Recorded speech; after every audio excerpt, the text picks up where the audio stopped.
Ivan Jesus Orteguera Quinteros was born on May 19, 1995, in the small town of Ergamino in Buenos Aires province, Argentina. Ivan grew up there in a house owned by his parents. Besides Ivan, his parents, Father Juan Domingo and Mother Nancy, had 5 other children: Bruno, Lucia, Franco, Martina, and Delfina. Quinteros' family members described the young man as cheerful, energetic, and full of life, with a gentle yet persistent character. His biggest dream was to become a professional soccer player. He seemed to have a natural talent for the sport, and his skills were recognized by both his relatives and his teammates at the provincial football club. On May 13, 2011, Ivan entered into a romantic relationship with his girlfriend, Tamara Noela Nunes. Ivan and Tamara had known each other for about 2 years, and initially their relationship was purely platonic. However, as they grew older, a romantic relationship developed between them. The 2 teenagers exchanged sweet texts and photos daily, expressing their love and affection for each other. At that time, Tamara was 2 years younger than her 16-year-old boyfriend. She lived with her father, a man named Norberto Fabian Nunes. The girl's biological mother, Maria, lived separately but still saw her daughter frequently. Fabian, Tamara's father, had multiple jobs. During the day, he earned his living by laying tiles, and in the evenings, he worked shifts as a security guard at a car wash. Sometimes, he also worked at a nightclub. These jobs required good physical fitness and a strong physique, and Fabian could boast both. Often, he had to intervene in fights and resolve conflicts that occurred at the nightclub. It is worth noting that Fabian, to put it mildly, disapproved of his daughter's relationship. He even repeatedly threatened the young man, demanding that he break up with his daughter. One day, Fabian caught the young man at his house. Ivan wasn't just sitting in the living room or kitchen, but was in a passionate embrace with young Tamara. The sight made Fabian furious, and he immediately threw the young man out, demanding that he never set foot in their house again. Nevertheless, the young couple continued to meet and sometimes spent the night at the girl's mother's house.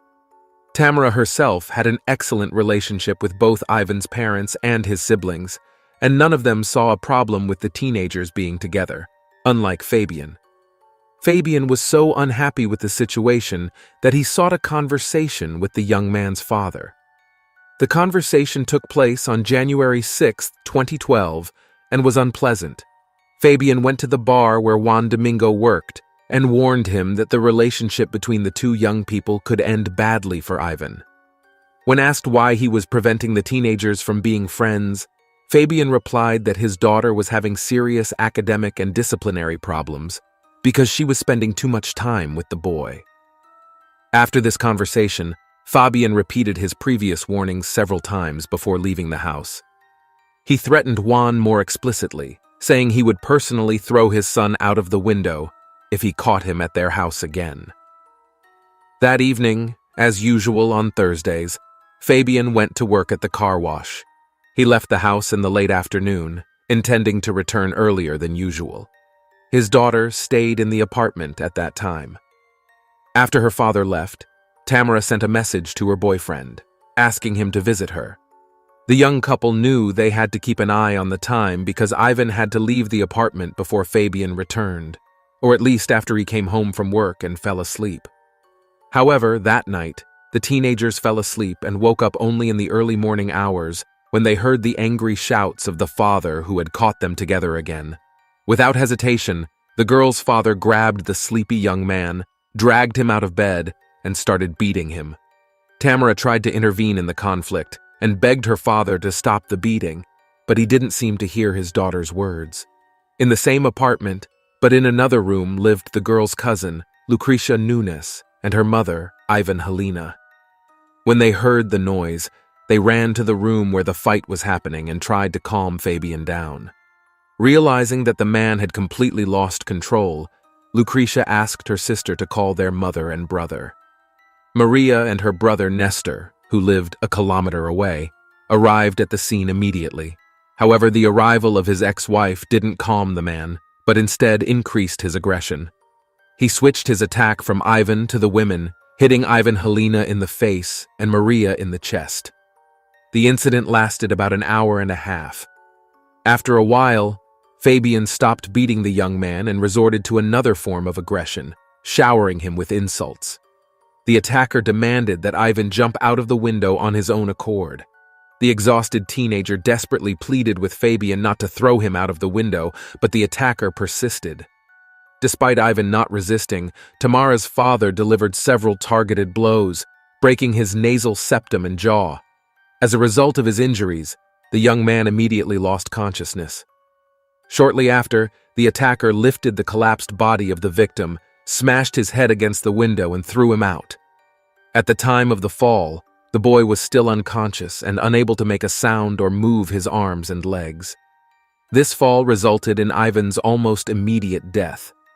This tragic incident occurred around 9:30 a.m. The police arrived at the scene shortly after the incident, followed by an ambulance requested by the officers. The doctors immediately recognized Ivan's death and assisted Tamara, who was running down the stairs. The girl repeatedly claimed that the young man had jumped out of the window. Meanwhile, the police officers went to the apartment on the 7th floor. Fabian was still there, smoking heavily and visibly agitated. He greeted the officers and showed them the room and window, claiming that Ivan had jumped out. During the investigation, several glass shards were found. While the officers inspected the apartment, Fabian spoke with his ex-wife and other relatives who had witnessed the incident. In this conversation, the man emphasized to the relatives that everything happened because of Ivan, who jumped out of the window during the conflict. Before the police left the apartment, the owner of the apartment explained the argument between him and the deceased. According to Fabian, he found the boy at home in the arms of his daughter. He claimed that the teenager was afraid of him and decided to flee through the window. Nestor, Tamara's uncle, tried to support the father's version, stating that the teenager wanted to descend to the 6th floor, but couldn't hold on and eventually fell. Sometime after the police officers left, Tamara left the apartment and went to the Ortiguera family's house. There, she met Lucia, Ivan's 14-year-old sister, who couldn't believe what had happened after hearing about the incident. Finally, the girl ran to her parents and told them what she had heard from Tamara. Ivan's older brother, Bruno, was the first to arrive at the scene, immediately running there barefoot after learning about the tragic event.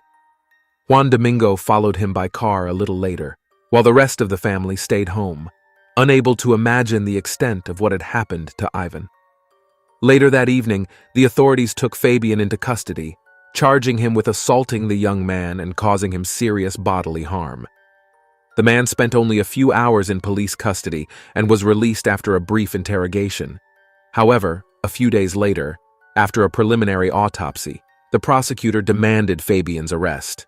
This time he was charged with manslaughter, as it was found that Ivan was unconscious at the time of the fall. Meanwhile, Tamara was admitted to a psychiatric clinic for a few days, where she received the necessary care and support. She was able to leave the hospital shortly afterward and felt better. Moreover, a few weeks later, the girl found new love. After the autopsy, Ivan's body was laid to rest in the presence of his relatives.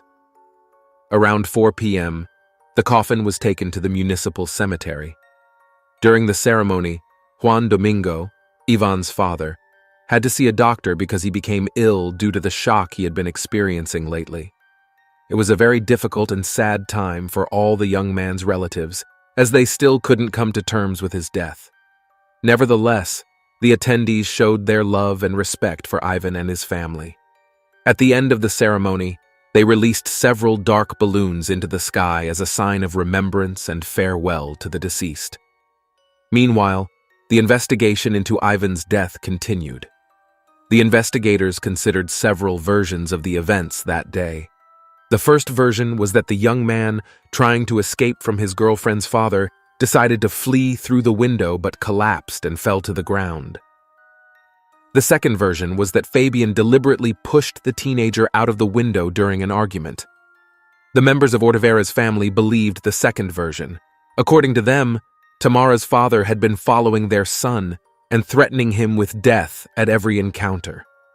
More than 2 years after the young man's death on February 26, 2014, a trial took place in which Fabian's guilt was proven. Fabian had been in custody the entire time. The most important evidence was the testimonies of witnesses who lived in the apartment above the one where the incident occurred. The respondents testified that on that day, they heard screams and other noises from the walls of the building. They reported hearing Tamara pleading with her father, "Ivan, stop hitting him," and the boy's own pleas. The neighbors also recognized statements from the accused that prompted the young man to jump out of the window. One of the neighbors could generally describe some details of the conflict as she was on her balcony at the time. She observed the exact moment when the attacker pushed the victim out of the window and then checked to see if he had fallen to the ground. The woman also noted that, in her opinion, Ivan was unconscious at that time. She attributed this to the fact that Ivan made no attempt to turn around or cover his head. Finally, she stated that she regularly received threats from Fabian's relatives. Subsequently, the defendant's lawyers presented testimonies from 5 people who were members of the same family and were directly at the crime scene. They all claimed Ivan voluntarily jumped out of the window to avoid a conflict with Fabian. Tamara's mother testified that she was in the kitchen at the time of the fall and was supposedly arguing with her ex-husband. She also stated that she saw the man fall. According to her, he fell backward as if diving into a swimming pool. However, it was unclear how she could have seen this from another room. Such inconsistencies undermined the credibility of other testimonies. According to the relatives of the accused, it was unclear why the young man would commit such an act, especially whether it was caused by Fabian's aggression. The prosecution and the plaintiff's lawyers made it clear that Ivan was a balanced young man who had no conflicts with others, did not suffer from depression, and had never attempted to harm himself. The young man's relatives supported the claim that he was regularly harassed by Fabian. During the trial, it was also revealed that Fabian repeatedly threatened the deceased's father with regular visits. Psychologists involved in the case characterized the attacker as a person with a rigid character and impulse control issues. They believed that a lack of self-control might have led to the aggression against the victim. Additionally, experts found an unhealthy form of attachment between Fabian and his daughter. They noted signs of excessive jealousy towards the child. As a result, authorities filed another complaint against Fabian to determine if he had violated his daughter's sexual integrity. Unfortunately, the results of this investigation were not disclosed. During the trial, the autopsy results were revealed, showing that Ivan had fractures in his jaw and nasal septum. These injuries were most likely the result of a series of strong and targeted blows to those areas. It was established that such injuries often lead to unconsciousness. Moreover, it was determined that the nature of the injuries excluded the possibility that they were caused by the victim's impact with the ground, as the injuries would have been more pronounced. All this indicated that Ivan was already unconscious at the time of the fall, and therefore could not have escaped through the window. This explained, for example, the absence of injuries to the young man's hands, which he apparently did not instinctively use to protect himself. The autopsy also revealed that the victim's death was almost instantaneous due to respiratory arrest resulting from multiple injuries. The experts who conducted the autopsy further explained that the fall mainly impacted the teenager's back, as evidenced by severe injuries typical of a fall onto the back. They also ruled out the possibility that the deceased climbed through the broken window himself, as there were no traces on his fingertips, indicating contact with sharp or uneven surfaces. In the final part of his statement, the expert mentioned that he had the opportunity to examine Fabian. During this examination, he found an injury on the man's wrist, likely caused by the victim's blows. Following the officials who conducted the autopsy, a representative of the toxicology lab testified. According to the specialist, no traces of illegal substances or alcohol were found in the deceased's blood samples. In other words, everything indicated that Ivan did not voluntarily jump out of the window. The distance between the young man's body and the building wall also suggested this. It was found that the fall occurred at an unnatural angle, typical of a forced ejection, rather than a voluntary jump. Calculations showed that the victim was thrown out of the window, and the fall time was only a few seconds. Finally, it was time to hear the defendant's statement. Fabian repeated his earlier version that Ivan voluntarily and intentionally jumped, stating that Ivan let go of his hands and humbly jumped out of the window. He insisted that there was only an argument between him and the young man, without any physical aggression from his side. Fabian claimed that Ivan remained conscious the entire time he was in the apartment and never lost consciousness for even a second. He also shared his daughter's words, who once told him about the man's problems caused by frequent family conflicts. In other words, Fabian tried to emphasize that the boy was acting based on his perception of the situation. The preliminary verdict was announced on March 14, 2014, at 10 a.m. At the start of the trial, it was determined that Fabian originally did not intend to kill the young man.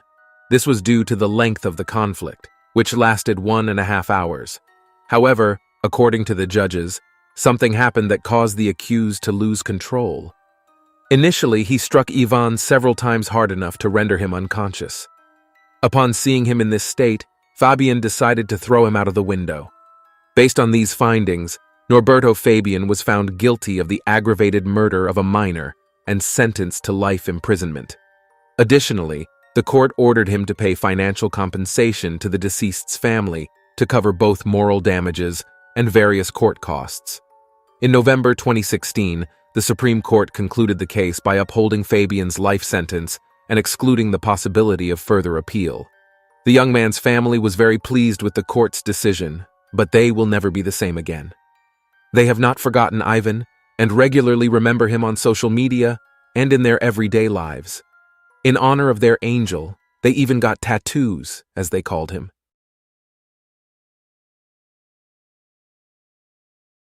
The world learned about this case in 1989.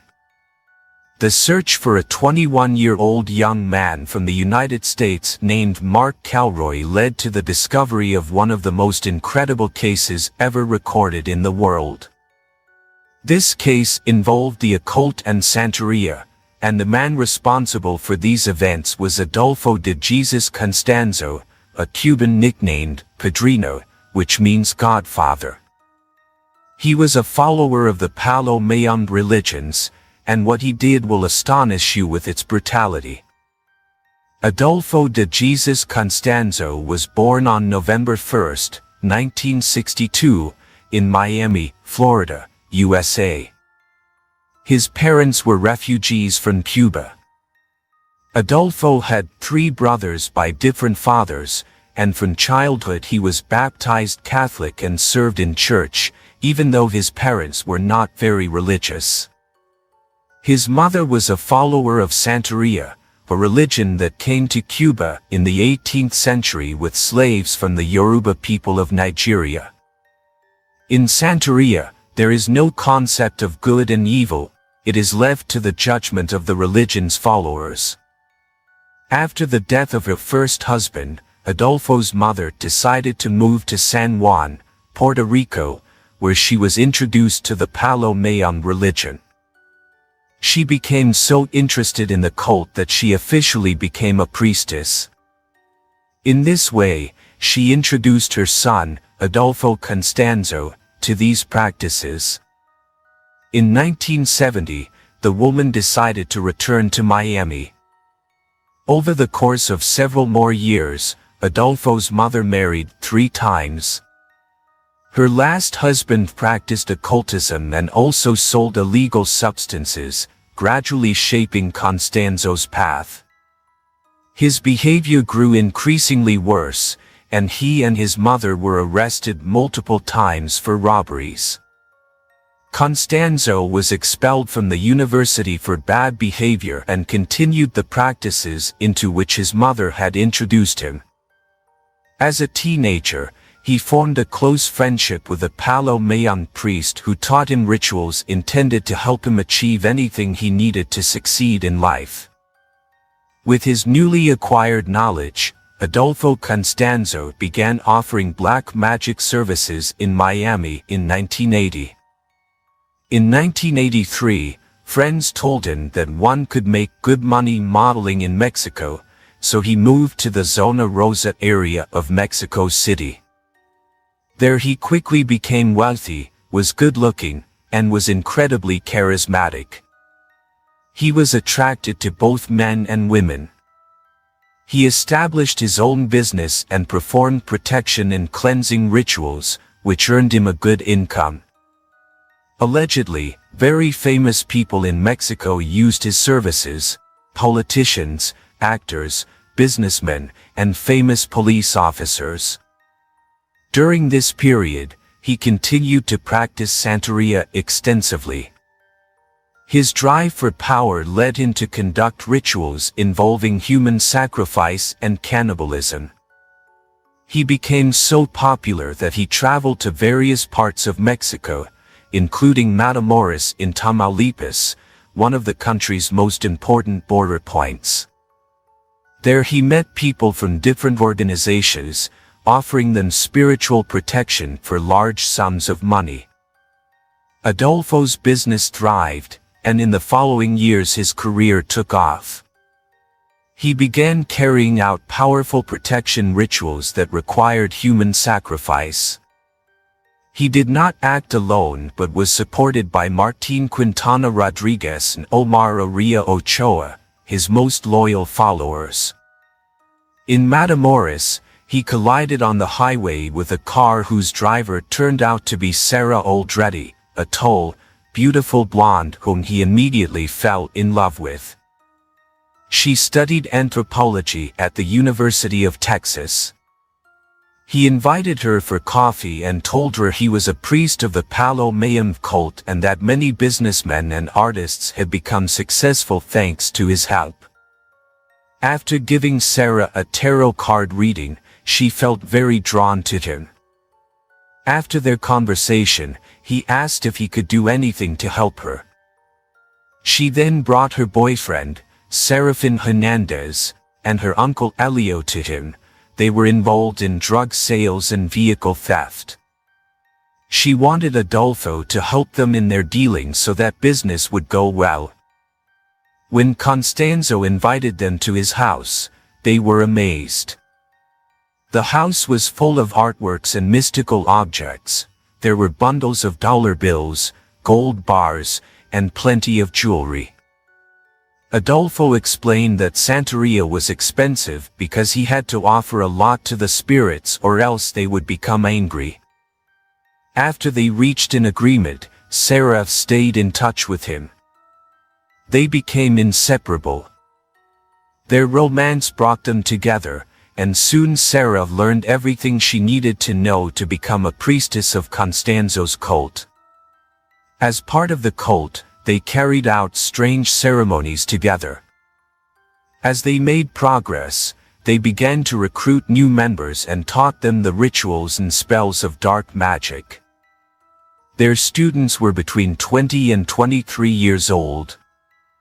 Sarah showed them a film about Santeria in which a psychiatrist who worked for the police sacrificed his son to meet the sect's needs, whose main goal was general prosperity. Members of the sect had to give up everything they cherished, including their own blood. Adolfo promised new sect members that they would become completely invulnerable to bullets and gain the ability to become invisible if they followed his instructions exactly. In the following years, horrifying events began in Matamoros. The police found 8 corpses that had been brutally mutilated and flayed. The bodies were tied to a cement block by the river. There was no explanation, but it sent shivers through those who witnessed it. The sect was located in a remote spot on the Santa Elena Ranch, several kilometers from the city. There was a cauldron called a ganda, needed for protection from evil spirits. The ingredients in this cauldron were even more horrifying: a mixture of wood, cigars, animal and human bones, and skulls that still had brains in them, most belonging to white people, as tradition held it was easier to influence their brains than those of dark-skinned people. Torture was also a necessary element in such a sacrifice. Everyone was gathered at the ranch to begin the ritual. The victim was Gilberto Sosa, a former police officer involved in trafficking illegal substances. After extensive torture, they put him in boiling water, which they later drank. The cultists believed that from head to toe they were infused with a power that made them extremely strong. What they did on this ranch is difficult to describe, and it remains one of the worst tragedies that occurred in Mexico. It was March 14, 1989. Constanzo needed an American for a new invulnerability ritual for one of his clients, so he went looking for a victim in places frequented by young students who had come to Mexico seeking entertainment. He chose as his victim Mark Calroy, a young medical student who had arrived in Mexico for 4 days.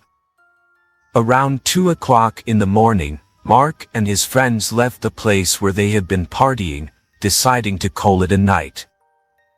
They were very tired and drunk. The young men headed toward a bridge that led to the border between Mexico and the United States. Mark stepped away briefly to urinate on the narrow road. At that moment, 2 members of Adolfo's sect were in the truck observing the young men. They approached Mark and put him into the truck. Meanwhile, his friends waited for him, but after a few minutes they noticed he was gone. When Mark realized he was in danger, he tried to escape and got out of the truck when the driver stopped to relieve himself. However, Mark didn't notice that there was another truck behind him. When the men in that truck saw him trying to flee, they grabbed him and forced him into their vehicle. The 2 trucks drove several kilometers until they reached a farm. There he was told to sit in a hammock and was reassured that nothing bad would happen to him. Hours passed. Mark was offered food, and around noon he was taken to a room that smelled terrible and was full of flies. His hands and feet were bound, and then he was attacked with a machete. Mark's friends, realizing they couldn't find him anywhere, decided to contact the police and alert his parents. His worried parents began looking for their son. After 48 hours, the police in Matamoros and Brownsville started searching hospitals, prisons, and morgues. The Border Patrol searched near the Rio Bravo, but found no trace of Mark. His parents then traveled to Matamoros to pressure the police.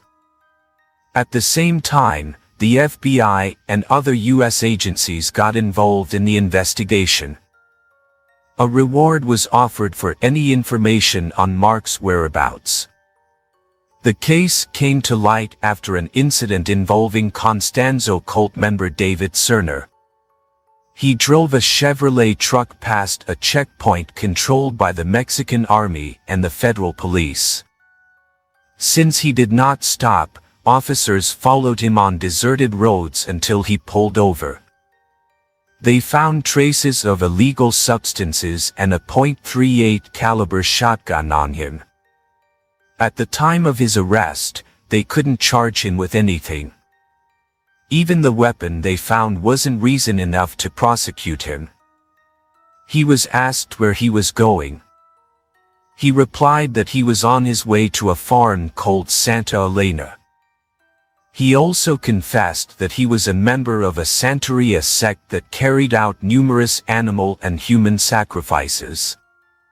These statements seemed absurd, but the police decided to search the farm.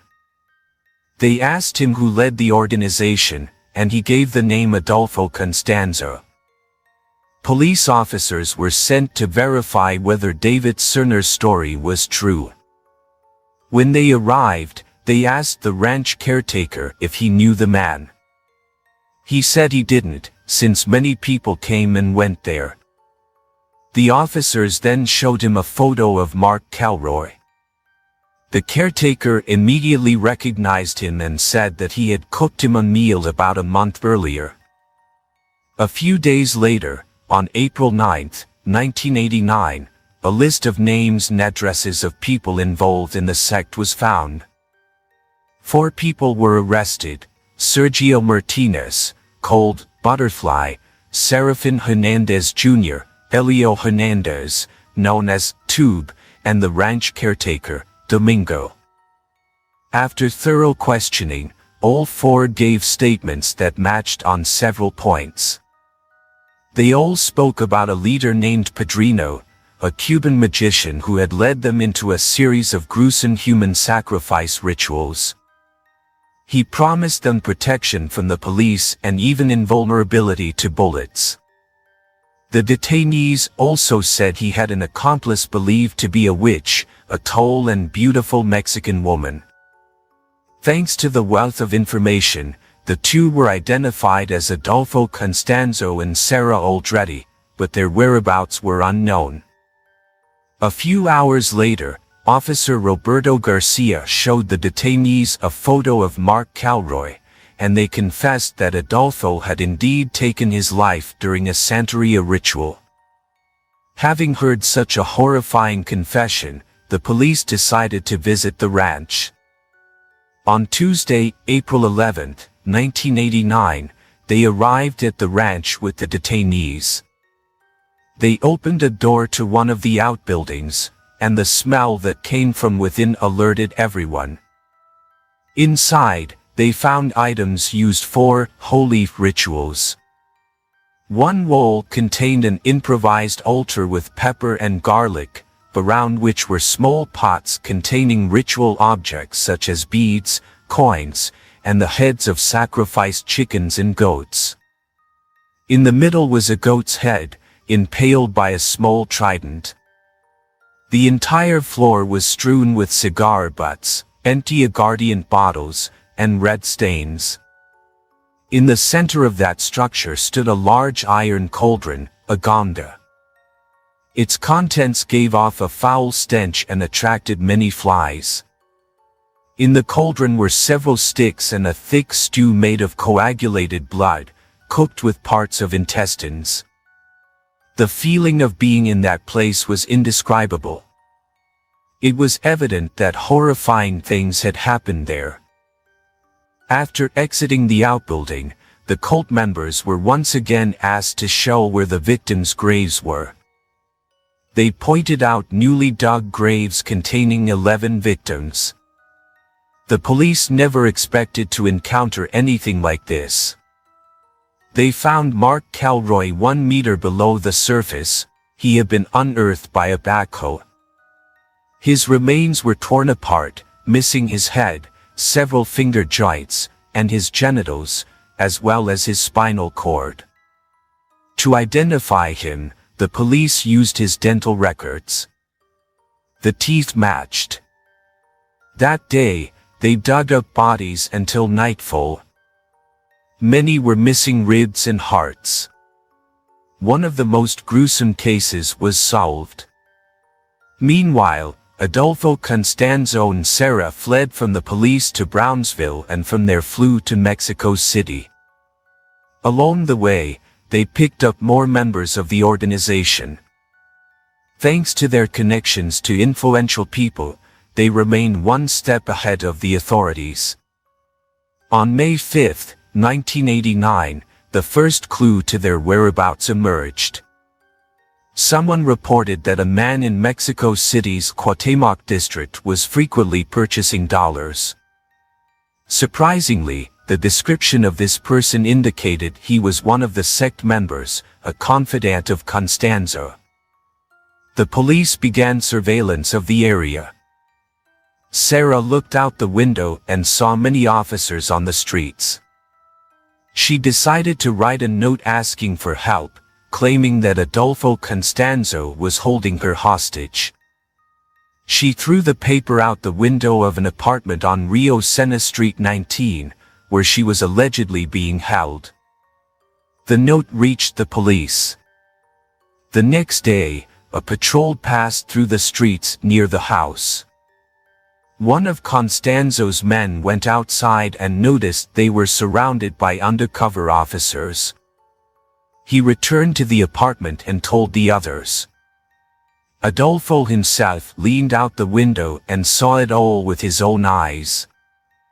When the criminals realized they were surrounded, they decided to attack the police first.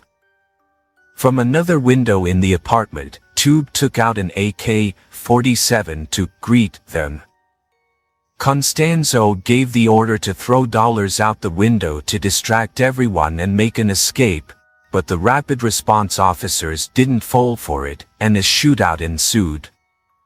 When he was cornered and didn't know what else to do, Adolfo collected the money and burned it. Upon realizing there was no way out, he made a desperate plan. He believed in his own immortality and hid in a closet with Martin Quintana, Tube, whom he ordered to shoot him. Adolfo decided to become the final sacrifice on Earth. Tube used the weapon and killed them both.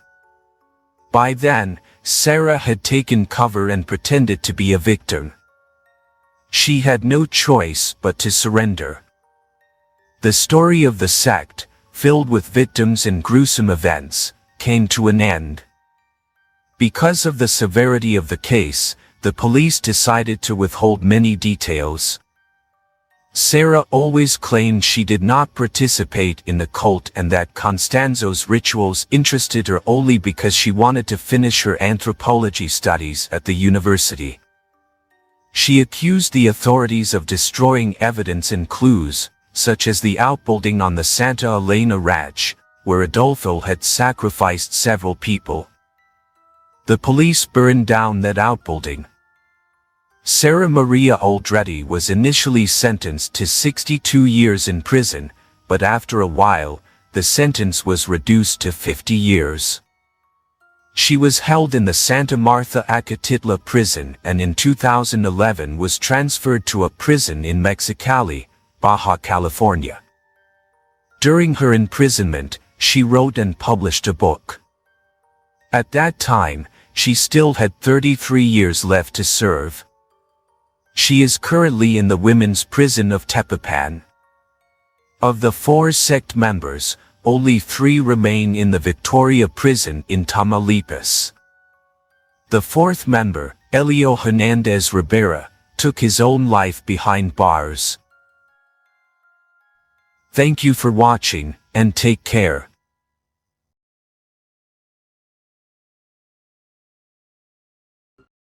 A single temptation can ruin the rest of your life. Ansrin had no idea how much fun it would be to dance in front of the camera with her daughter, the rising TikTok star Mahek Bukhari.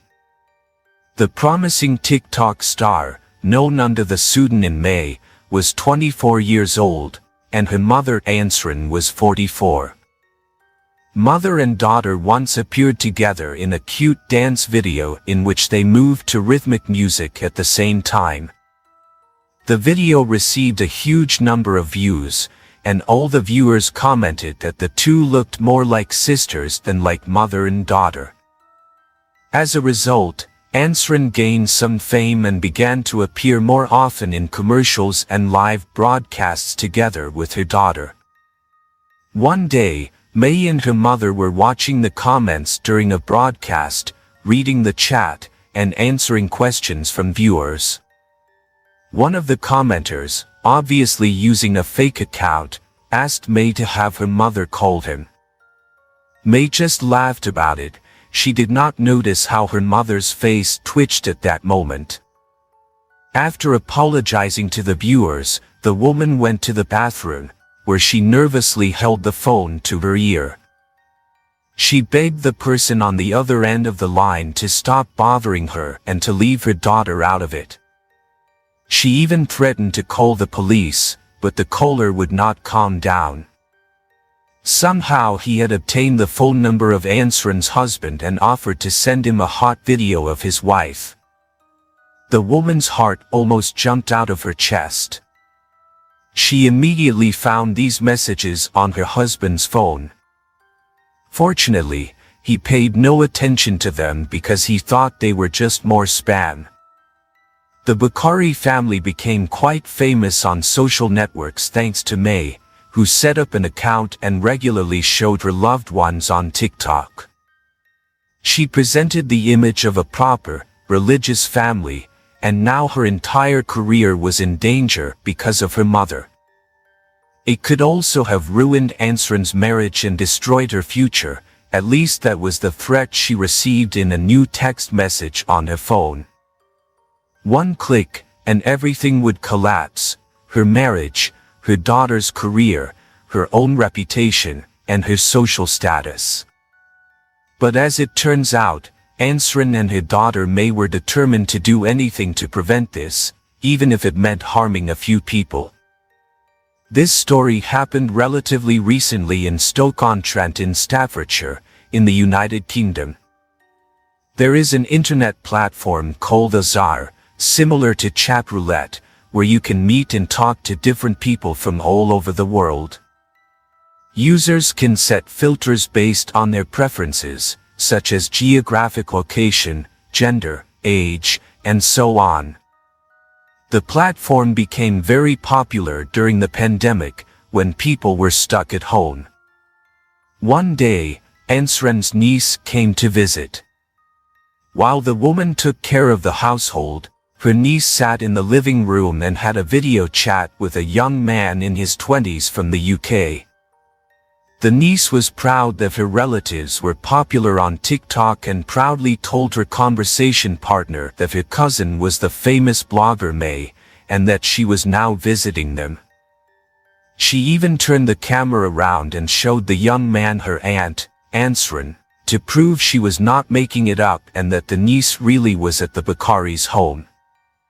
The niece mentioned that this was May's mother, and the clips in which she danced with her daughter had attracted many viewers. The woman waved at the camera, smiled, and then went back to her tasks. She did not think seriously about this form of remote communication and did not listen to what the teenager was talking about.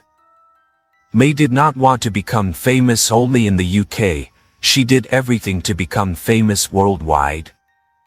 She danced to trending songs, used various video techniques, and tried every possible way to stand out.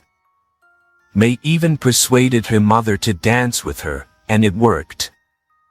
Videos featuring Ansran were viewed and commented on 100 times more often, and the TikTokers began involving not only her mother but also her brother and even her father in the recordings.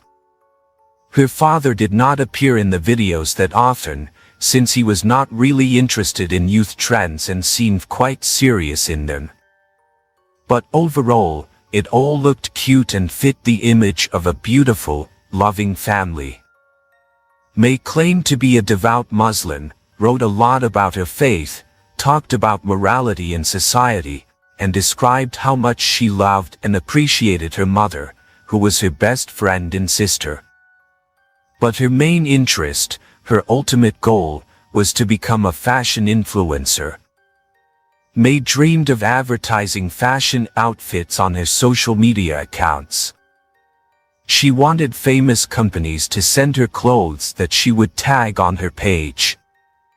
She already had several offers, but she dreamed of more.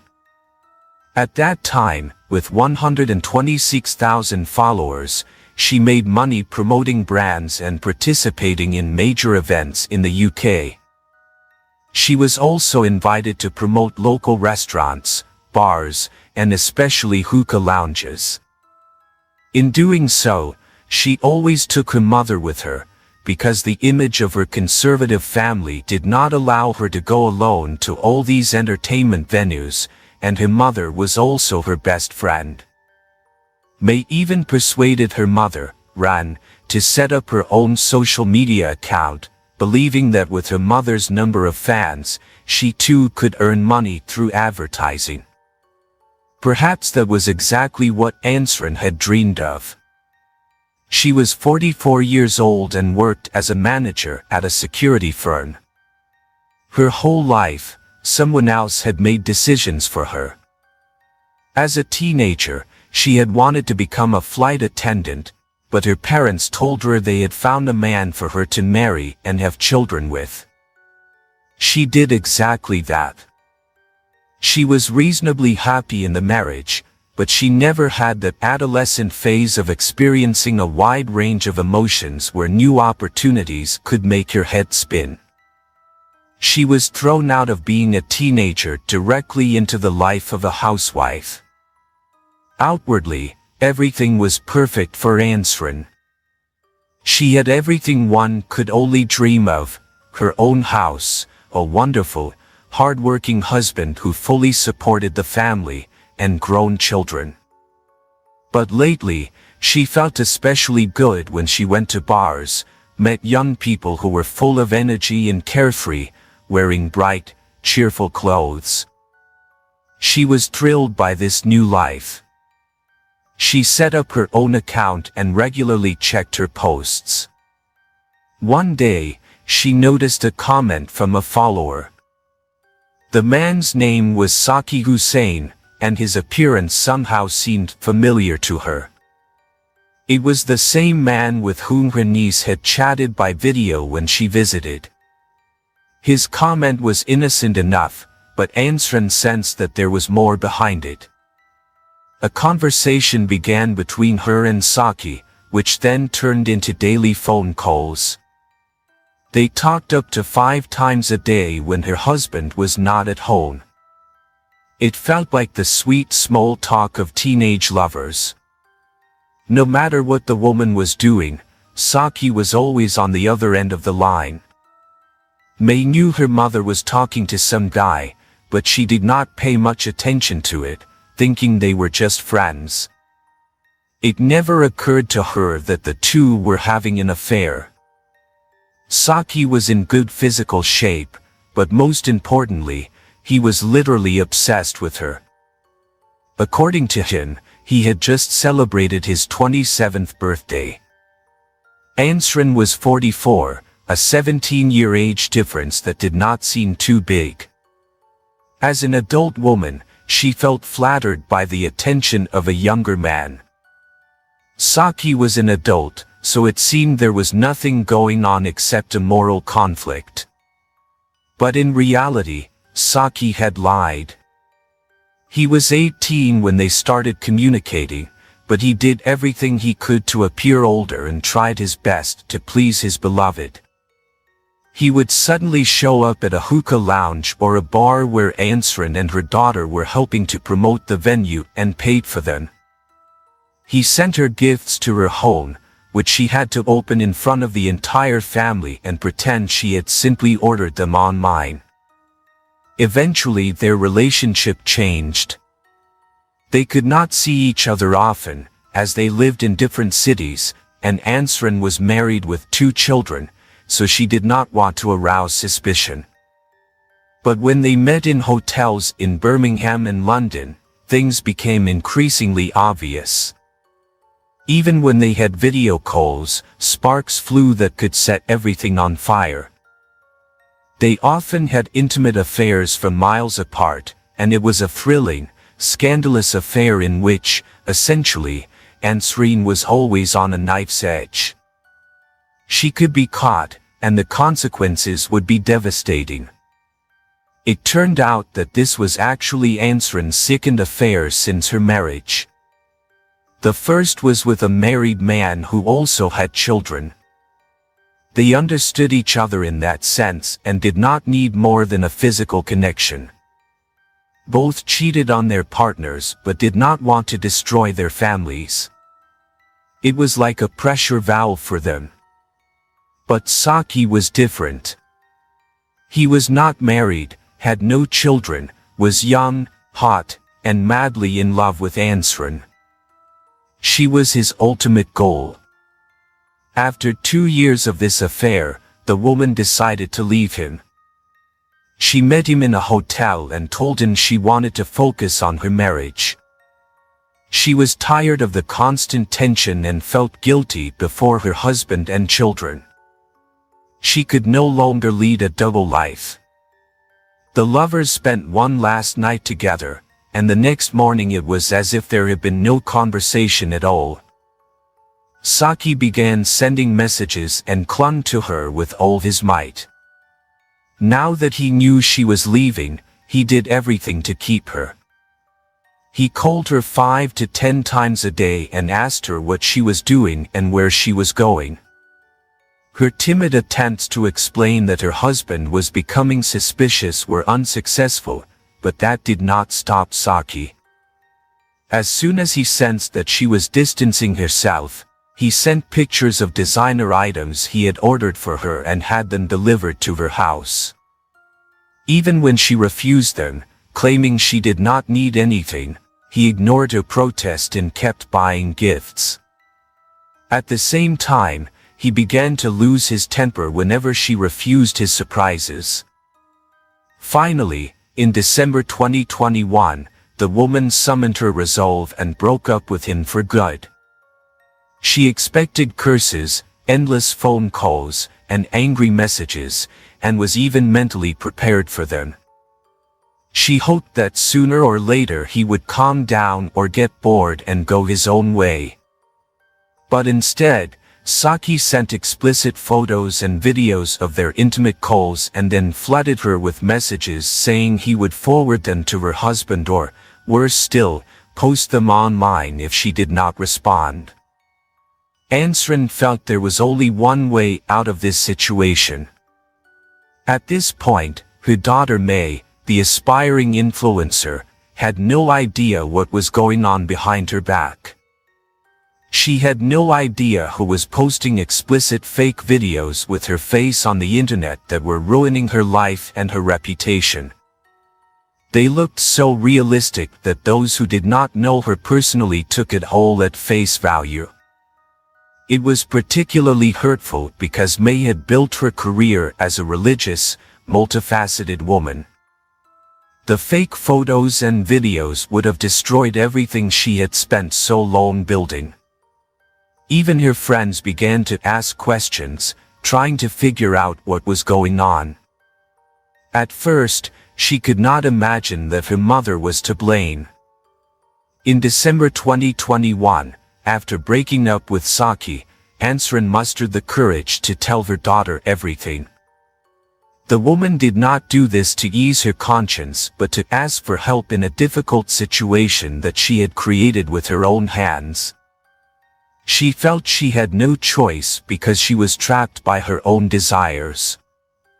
At first, May exploded in anger and went after her mother for betraying her father, thus risking not only her own life but also that of those around her. Then her rage shifted to Saki. May walked around the living room growing angrier and angrier because the guy was a big threat to her family and to her entire career, which she had worked so hard for. She was determined to do anything to prevent the negative fallout from her mother's secret affair. May assured her mother that she would deal with Saki herself. Her friends would take care of him, and after that he would not even dare say the name Ansrin out loud. May set in motion a plan that would send 8 people to prison. First, she called her best friend, 29-year-old Rikan Carvin. She told him she was being blackmailed and asked him for help and protection. Rikan had no idea that it involved May's mother and that in reality she was the one being blackmailed. He agreed to mediate between his friend and the blackmailer. During a meeting with the blackmailer, Rikan found out that he demanded £3,000 for leaving the Bukharis in peace. The blackmailer claimed he had spent that much money while they were in a good relationship and wanted that money back. Now May and her friends had a difficult decision to make. How should they deal with Saki without getting in trouble? After much thought, they decided on a car-based approach. They contacted the blackmailer, arranged to meet him in the parking lot of a well-known supermarket, and promised to bring him the entire sum. The meeting was set for 1:30 at night, when the parking lot would be empty. The supermarket was located roughly halfway between the cities where the lovers lived. Zaki agreed, not knowing that not only the Bukhari women would be there but also a few others. On February 11, 2022, May, Ansrin, Rican, and 5 other friends split into 2 cars and drove to the deserted supermarket parking lot. They deliberately parked the cars far apart so there would be room to maneuver. At first, not all the friends were clear about why they had really come there. Rican and another friend got out of the limousine, trying to make it look as though the women had come alone. Presumably they planned to jump on the blackmailer right there in the parking lot. However, there were a few things they had not foreseen. First, the man did not show up alone. Zaki hated to drive, so he asked his friends, but no one was interested in driving to another city in the middle of the night. At the last minute, his good friend Hashim Ijazuddin agreed to keep him company. Hashim was the sort of person who was always ready to help, though he had no idea that his buddy was involved in blackmail. He thought it would be fun to drive at night, listen to music, and chat with his friend. Hashim and Zaki drove into the parking lot shortly before the agreed time and had a gut feeling that something strange was going on, that Ansrin and May might be setting them up. They did not even bother to stop or get out of the car to engage in a physical confrontation. They just did a loop around the lot and got onto the highway.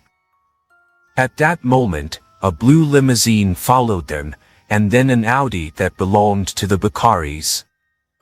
During the chase, May called Zaki from her mother's phone and told him what she intended to do with him that night. A video camera at a gas station recorded how the cars tore down the highway. From the outside, it looked like the blue limousine was chasing Hashim's silver Skoda, and the Audi was chasing the limousine. They were driving about 160 kilometers per hour, which looked very dangerous. Shortly after his conversation with May, Zaki dialed the emergency number and reported that his and Hashim's car was being chased. He tried to explain to the dispatcher that 2 cars were following them and trying to block them on the road.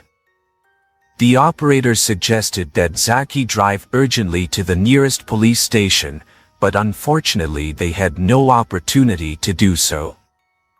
The transcript of the phone call shows that the dispatcher did not believe Zaki. She asked him why he thought they were being followed. The frightened man told her that the faces of the people chasing them were hidden behind balaclavas, and that he feared for his life and for that of his friend Hashim, who was driving. He could not name their exact location.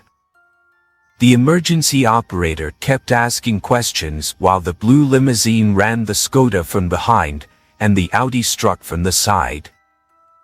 Then there was a rumble, and the connection broke off. At 1:30 a.m., Hashim and Zaki's car skidded off the road at full speed, collided with a guardrail, flew over it, crashed into a tree, broke into 2 pieces, and immediately caught fire.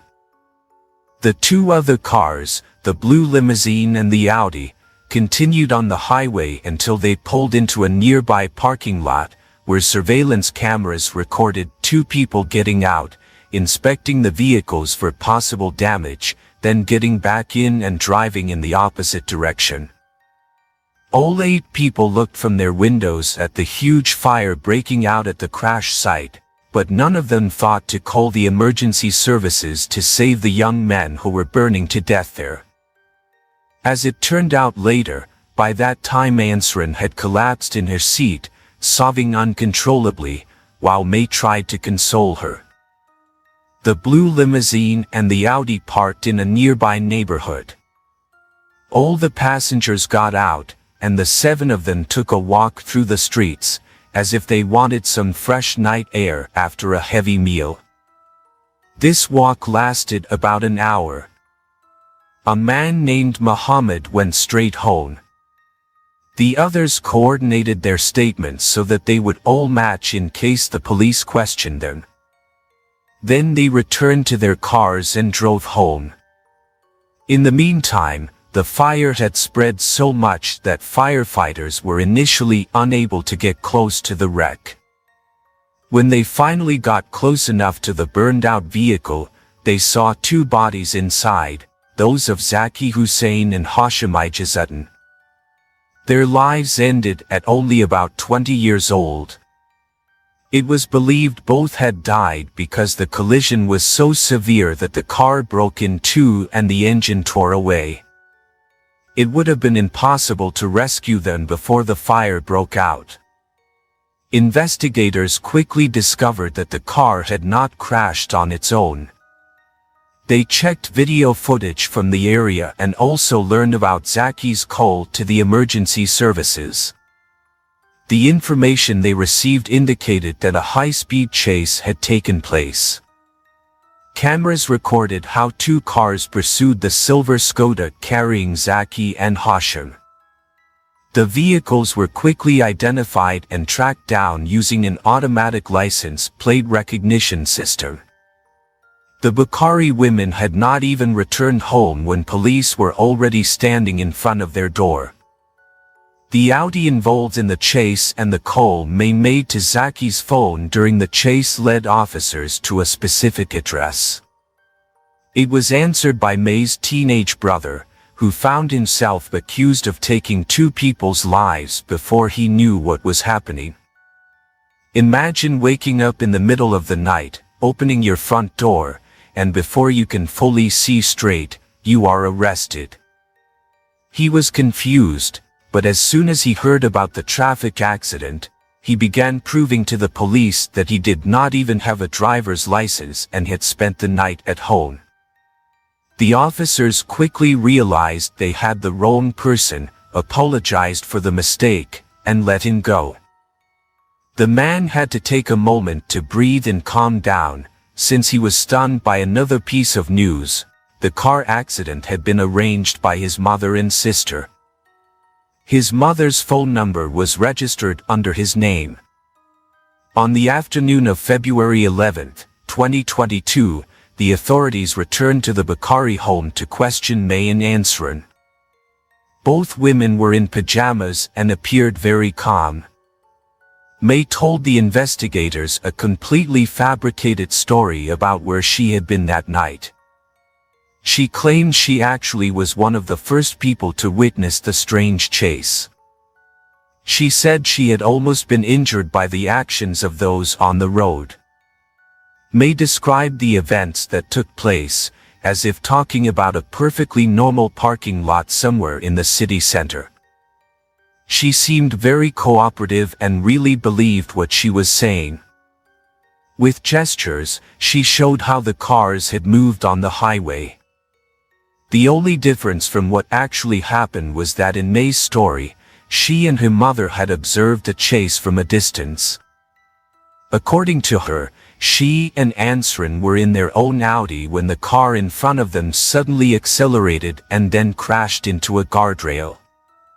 May had no idea who was in that car, as she always kept her distance from other vehicles.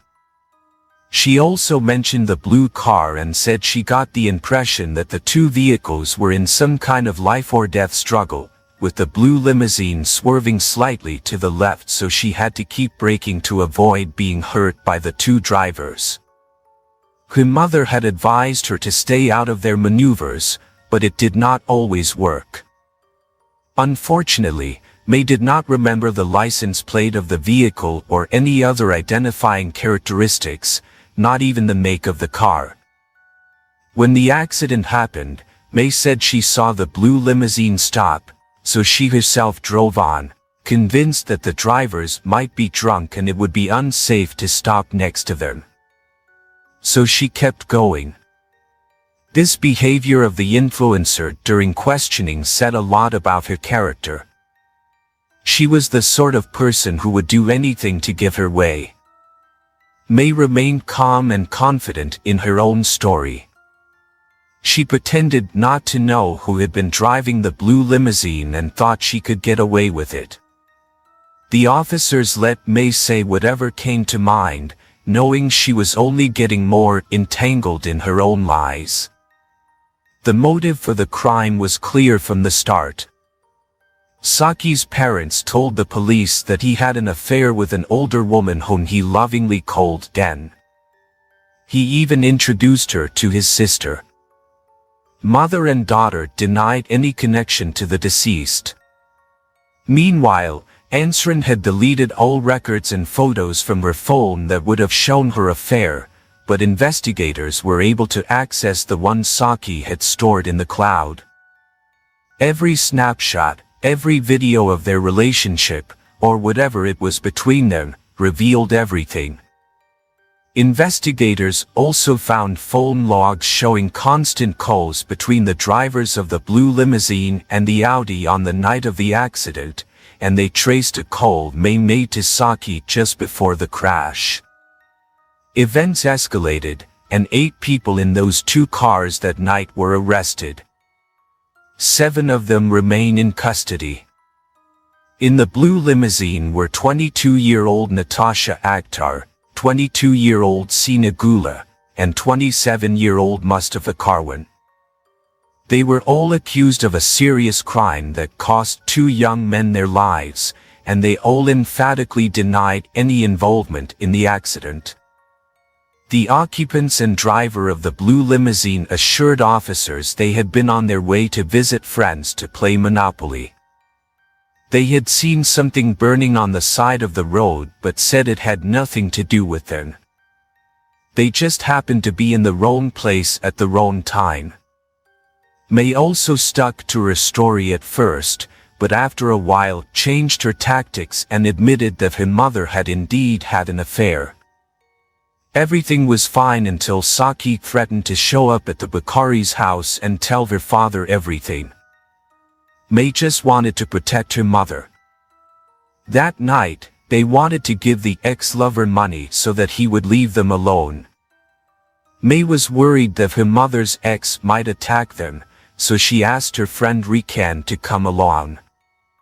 She assumed the group in the blue limousine were just Rikan's friends. She had no idea what they intended to do. May tried as hard as possible to convince the police that she was not lying this time. She said she had only lied initially because she was ashamed of her mother's affair with a young man and did not want it to appear in the news. Eventually, May even tried to convince the investigators that Saki wanted to die himself and deliberately caused the crash with Hashim. The officers were shocked by the stories the beautiful young woman told them in the interrogation room. They asked her directly, did Saki want to kill himself, and decided to take his best friend with him to the other world. May nodded and said yes. Some people managed to get away with that. The first trial was chaotic. 7 people were in the dock, most of them with their own versions of what had happened that night, varying to a greater or lesser extent. The prosecution decided to group all the defendants. May and her mother, as well as the 2 drivers, were accused separately from the other friends in the cars. Perhaps these other friends really did not know what was planned and could not influence the situation. They just wanted to hang out with their buddies and unknowingly got caught up in a tragic situation. There is not much you can do at 160 kilometers per hour, but that is not a statement of certainty, only a guess. Another complication in this case was the victims themselves. During the autopsy, a mind-altering substance was found in Hashim's blood, and he had been driving at high speed. The lawyers immediately pounced on this detail and tried to pin the blame on the victims. Accusations extended to Saki as well. It turned out that he was not the only woman's partner he had threatened when she tried to break things off with him. That witness was not related to the accused, so it did not appear she was motivated to lie on their behalf. She testified that she had met Saki in a club at a party, where he begged her for her phone number.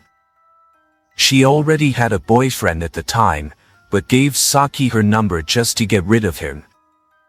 Eventually, Saki bombarded her with messages, called her 15 to 20 times a day, and threatened to trash her car or come to her home. The woman went to the local police 3 times because she was afraid of her new acquaintance. Overall, this information did not make Saki look good. The jury was also shown text messages he had sent Ansran, in which he threatened to pass on explicit photos and videos to the Bukhari family or post them online if she did not answer his calls. This all sounded intimidating enough, but the messages had been taken out of context, and it remains unknown what caused these threats. Was it simple blackmail, or did Saki simply not know what to do with his rejected feelings? Unfortunately, only the young man himself could give a reliable answer to that question, but his life ended tragically. Every trial can be very difficult for the victim's family and friends. For Hashim's parents, it was especially painful because they had nothing to do with the situation. The young man had only taken the wheel to help his friend, who asked him to drive in the middle of the night to another city. As a result, he lost his life.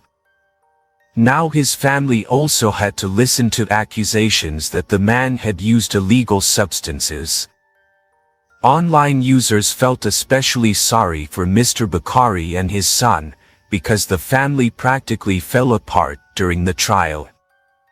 Mr. Bukhari did not visit his wife while she was in custody, but he did attend several stages of the trial, probably just to support his daughter.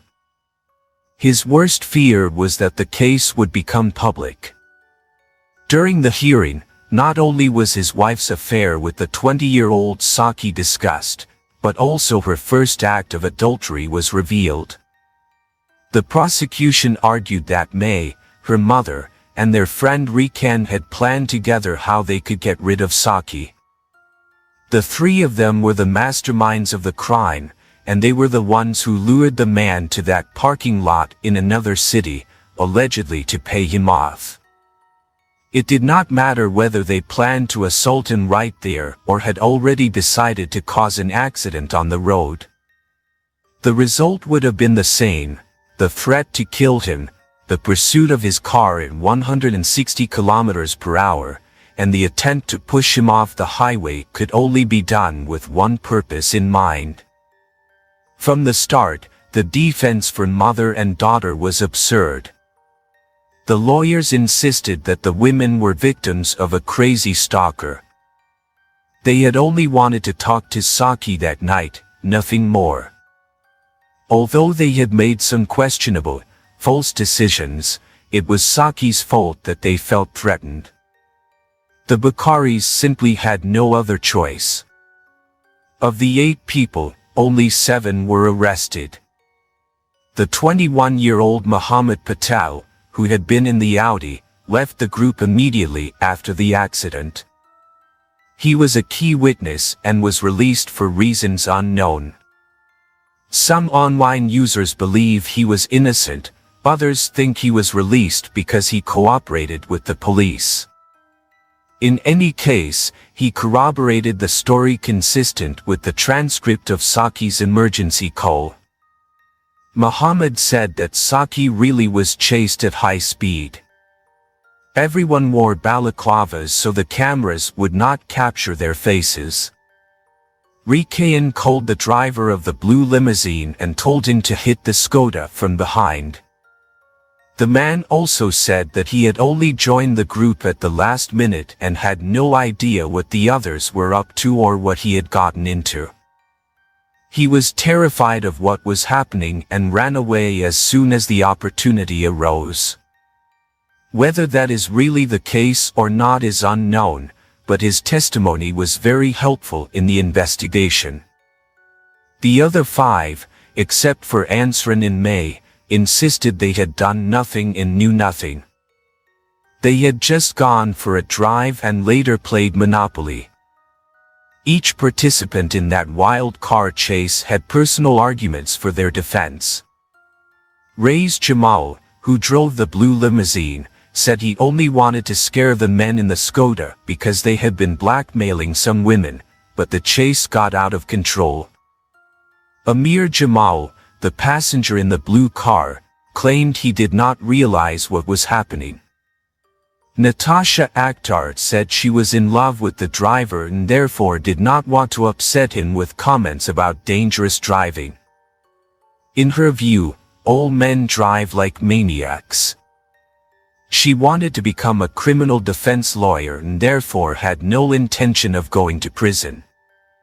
Sina Gula and Mustafa, also passengers in the blue car, said one of their fathers had cancer and that they were his only caretakers.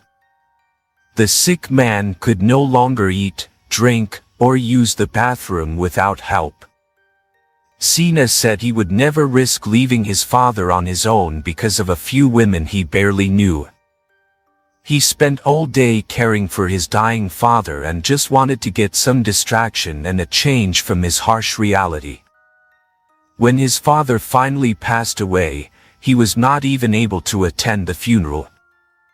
The debate about what role all these people played in the deaths of the two young men is still ongoing, but the fact is that they took part in a deadly act while wearing balaclavas. Perhaps they thought it was just a fun game, a thrill, and did not see it as something terrible. Yet once they were in the pursuer's car, they automatically became accomplices to the crime. After several hearings, the jury left the courtroom, deliberated for more than 28 hours, and finally came to a verdict. Ansrin Bukhari, her daughter Mahek Bukhari, the driver of the blue limousine Raiz Jamal, and the Audi driver Rikan Karvan were found guilty of killing Hashim and Saki. Mahek was sentenced to life in prison and must serve at least 31 years and 8 months before she can request parole. Ansrin was also sentenced to life with a minimum term of 26 years and 9 months. Raiz and Rikan also received life sentences. Raiz must serve a minimum sentence of 36 years because he drove without a license, while Rikan will spend at least 26 years and 10 months in prison before being eligible for parole. Sina, Amir, and Natasha were found guilty of manslaughter and received sentences of 11 to 14 years. Muhammad was not charged with any crime. Because of the thoughtless actions of a grown woman who succumbed to the charm of a young man and lost herself in the power of romantic fantasies, several lives were affected in a negative way. Saki Hussein was not a perfect man and certainly behaved inappropriately, but his behavior did not merit the death penalty. It is incredibly stupid and brutal to take a person's life in order to cover up your own mistake. Thank you for watching and take care of yourself.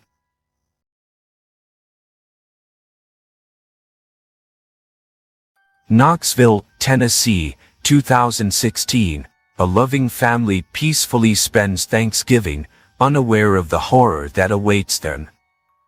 Joel and Lisa Guy were a happy couple. People around them called them true soulmates, and the pair had been married for over 30 years.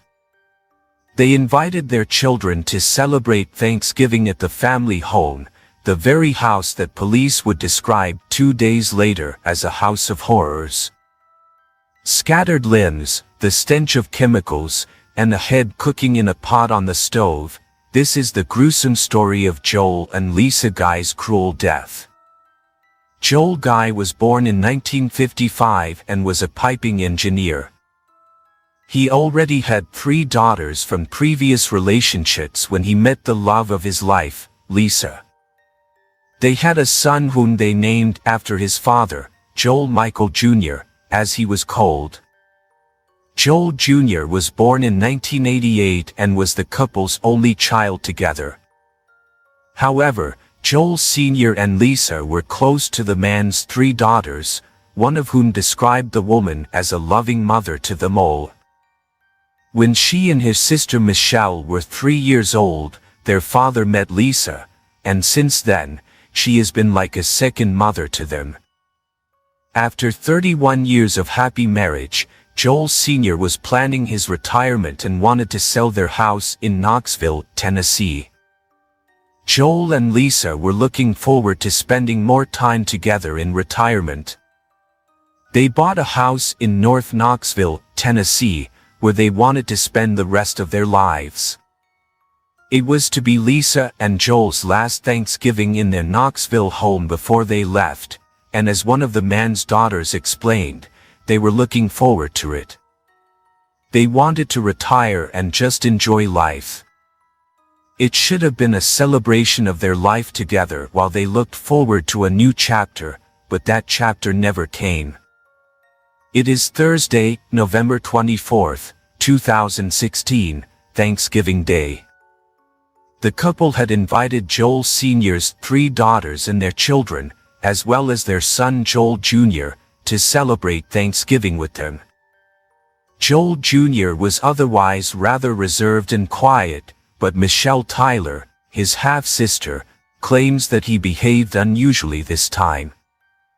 She noted that Joel Jr. made more of an effort to interact with his stepsister's children on this Thanksgiving, which he had never done before.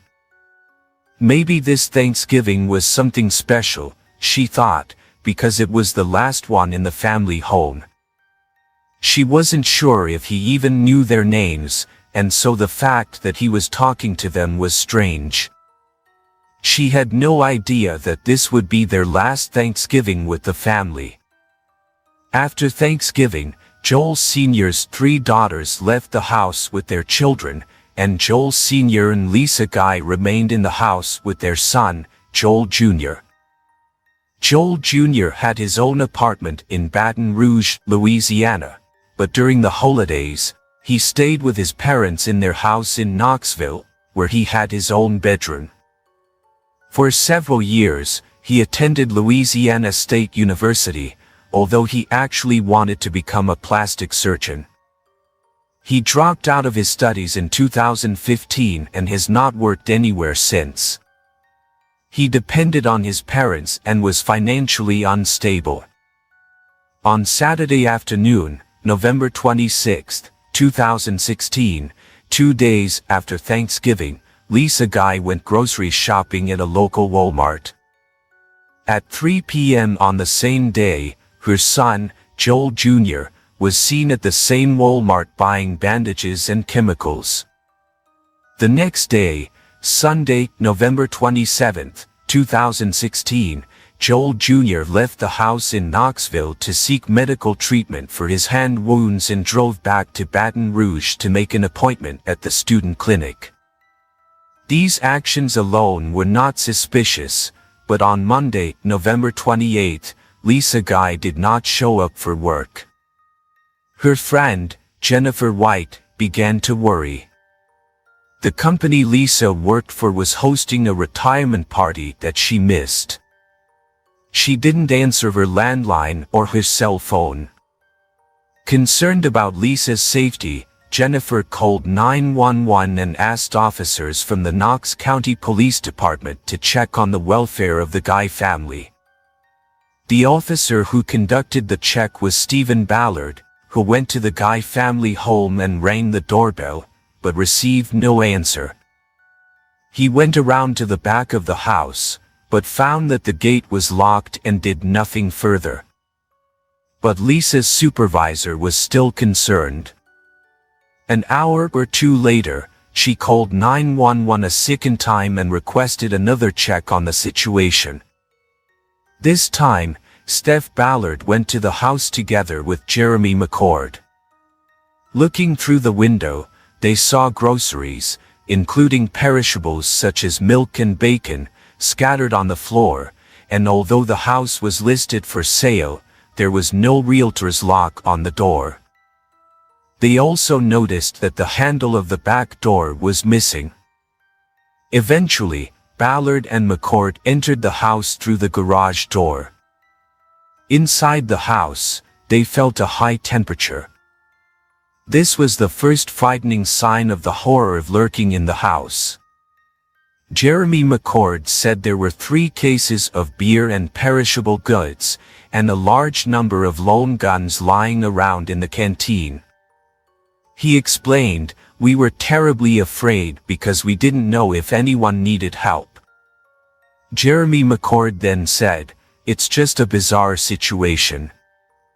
When you come across something, you usually know what it is right away, but this was a completely different situation, because as soon as we were up there, it was as if the world had turned 180 degrees. Everything was literally turned upside down. Inside the house, the weapons were scattered on the dining table.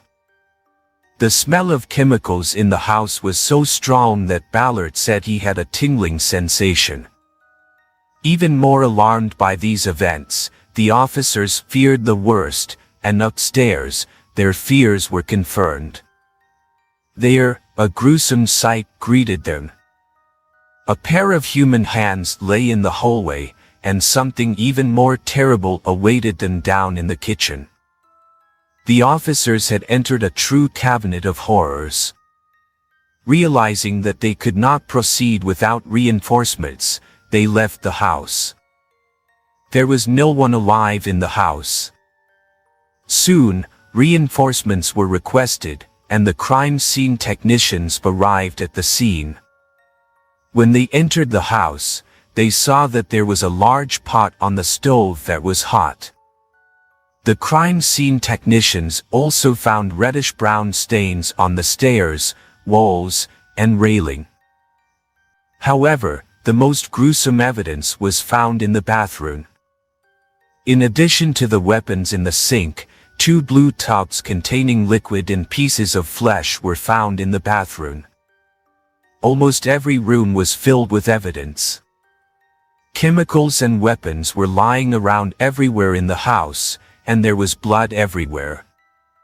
But the 3rd resident, their son Joel Jr., was nowhere to be found in the house, and yet he was still alive.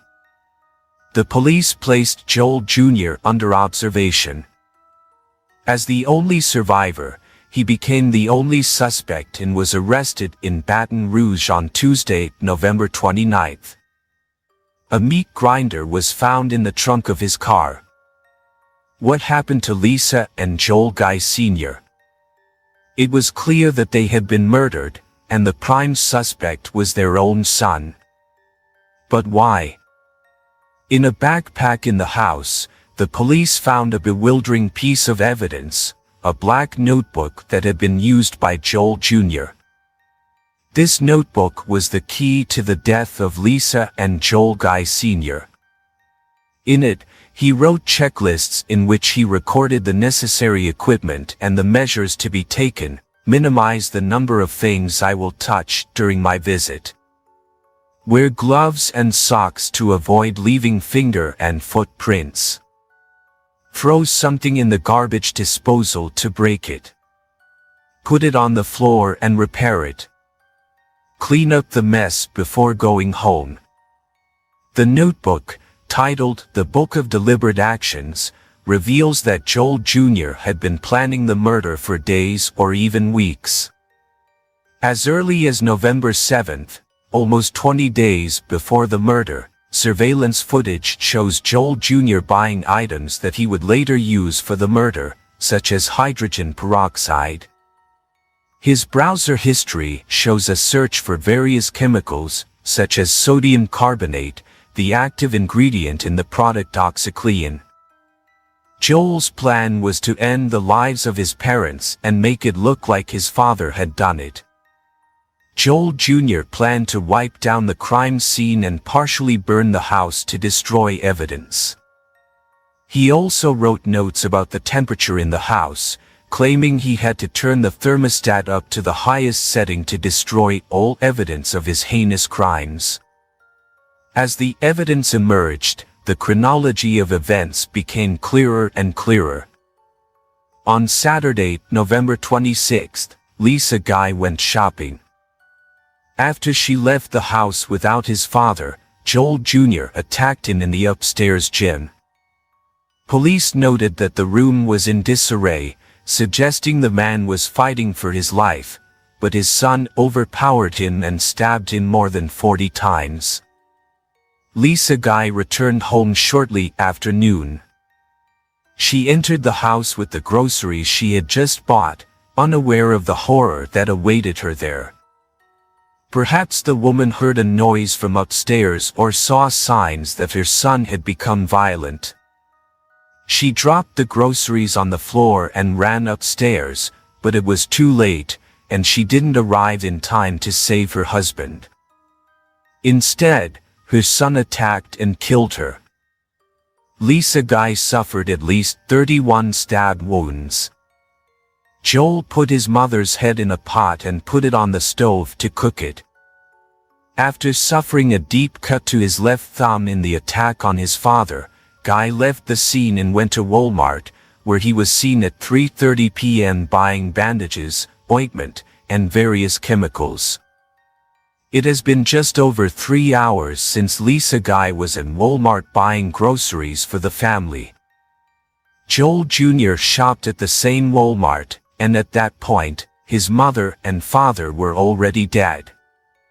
It is a tragic coincidence that Lisa Guy's elderly mother fainted and was taken to the hospital when she learned of her daughter's murder. She died just 1 day before her daughter's funeral. As the trial approached, the evidence against Joel Jr., who pleaded not guilty, mounted. Testimonials from relatives and Joel's notebook showed that his motive was financial. Joel Guy had been financially supported by his parents throughout his life, and Lisa worked tirelessly to give most of her salary to her son. However, as they were about to retire, the couple decided that it was time for their 28-year-old son to stand on his own 2 feet again and planned to cut off his financial support. Joel Jr. sensed what was going on, and out of anger that his parents would no longer support him, he hatched a plan. He thought that in the event of his parents' death, he could access their life insurance worth $500,000. In addition, Joel Jr. would have access to his parents' other assets, such as their cars and yachts.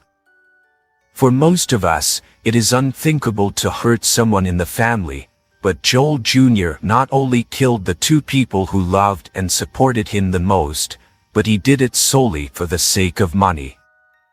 Family members of Joel Sr. testified in court and confirmed that he had planned to cut off his son's financial support. According to them, Joel Sr. wanted to wait until Christmas, which they wanted to celebrate in their new house, if their lives had not been tragically ended. They wanted to talk to their son about it being time for him to pay his bills and everything else himself. Then the prosecutor took the floor, who said, this was a very kind family. They liked to talk and discuss these plans, and you can be sure that Lisa Guy loved Joel Guy Jr. the most and was his assistant, had told him in advance what was coming. They know that happened because they talked about it with Joel's older sisters in October and November. They know that the defendant knew about it and they know that his mother told him. So he knew what was coming, and he is smart enough to know that once his mother retired, once she gave up her job, the insurance money would be gone, he wouldn't get it anymore, and he wasn't used to taking care of himself, and he didn't want to let that procedure change. Another grim detail was reported by Michelle Tyler, Joel Jr.'s half-sister. She testified that during the Thanksgiving celebrations 2 days before the murders, she saw blue containers in Joel Michael Jr.'s car. Jr. put chemicals and body parts of his parents in these blue containers. On the second day of the trial, Tuesday, September 29th, footage was shown showing Joel Jr. at Walmart just hours after the death of his parents, where he bought bandages and plasters to treat a cut on his thumb that he had sustained after attacking his father. Other photos and videos from this house of horrors were also shown. The pot containing Lisa Guy's head was also shown in court. Joel Jr.'s fingerprints were found on many items in the house. The officers took the stand to explain what they had discovered. One of them described the smell and stated that he couldn't get the smell out of his head anymore. Throughout all of these vivid descriptions, Joel Jr. sat there emotionless and did not react in any way to the horrific statements of the Knox County police officers. Every new detail that was presented in court revealed the extent of Joe's brutality. On the third day of the trial, another investigator recounted how they removed the decomposing corpse from the property and described how the mortar had completely eaten away at Joel Guy Sr.'s head. Joel Jr.'s only friend and former roommate also spoke to the jurors. He had met Joel Jr. in high school and had been friends with him for almost 10 years. He described him as a socially awkward person who became more and more withdrawn as he got older. A phone call between the two after Joel Jr.'s arrest was played in court, in which Joel says Michael was the only good thing in his life. Joel Jr. listened to terrible evidence and heartbreaking testimonies from family members and friends of his murdered parents, and yet this moment, seeing his best friend in the courtroom, was the only time Joel Jr. showed emotion during the trial. On the fourth day of the trial, a Thursday, the hearing began.